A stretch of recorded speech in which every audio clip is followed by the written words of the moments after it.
ঘরে ফেলে রাখা পুরাতন জার দিয়ে কিভাবে ফুলদানি বানানো যায়, অর্ধেকেরও আরো কম প্রাইজে মোমদানি কিনে কিভাবে সেটাকে নতুনে রূপান্তরিত করা যায়, সেই সাথে আরো কিছু আকর্ষণীয় মোটিফাই থাকবে আজকের ব্লগে।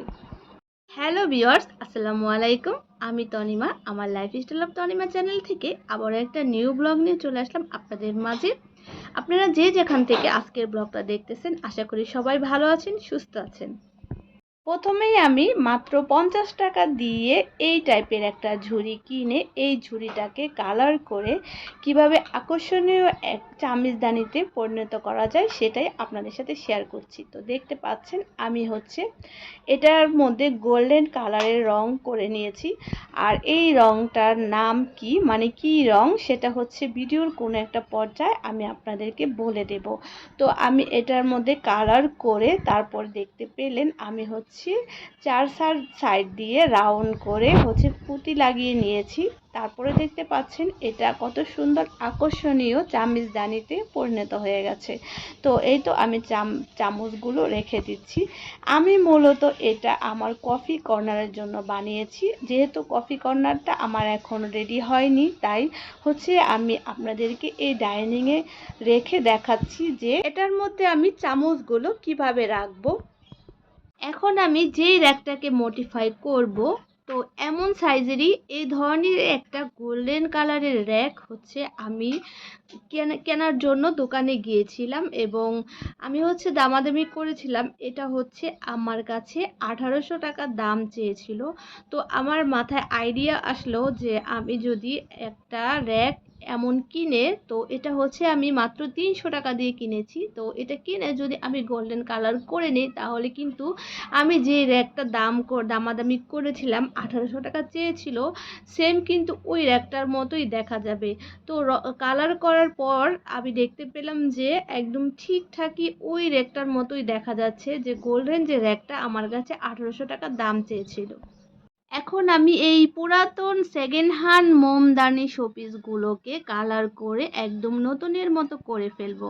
তার আগে সবার কাছে বিশেষ অনুরোধ, যারা আজকে আমার ফেসবুক পেজ থেকে ব্লগটা দেখতেছেন অবশ্যই পেজটা ফলো দিয়ে দিবেন এবং এই ভিডিওতে একটা লাইক দিয়ে দিবেন। আর যারা আমার ইউটিউব চ্যানেল থেকে আজকে ব্লগটা দেখতেছেন অবশ্যই চ্যানেলটা সাবস্ক্রাইব করে দিবেন এবং পাশে থাকা বেল বাটনটা ক্লিক করে দেবেন।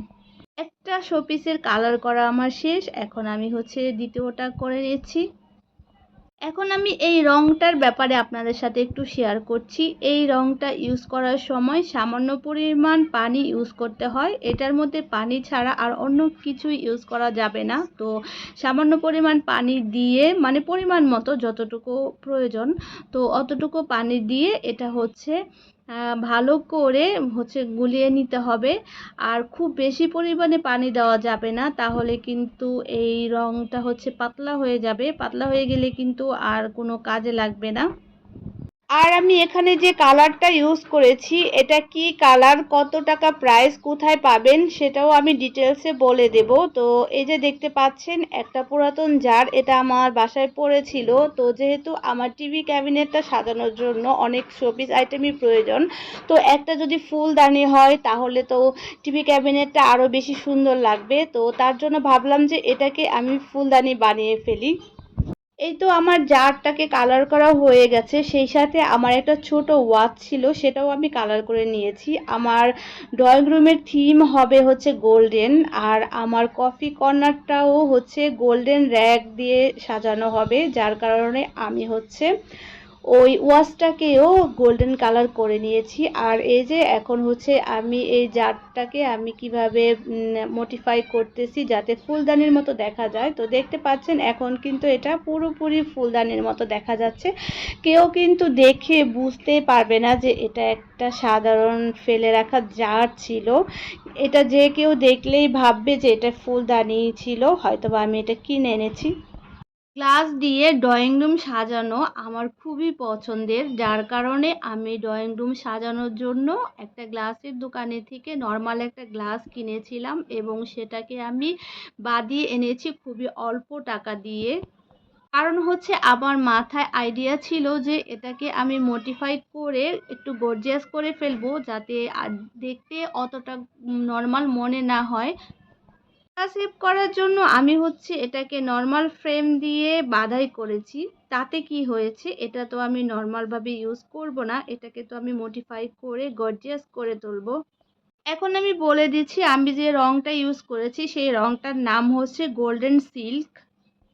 আর আপনাদের আশেপাশে যে কোনো রঙের দোকানেই আপনারা এটা পেয়ে যাবেন।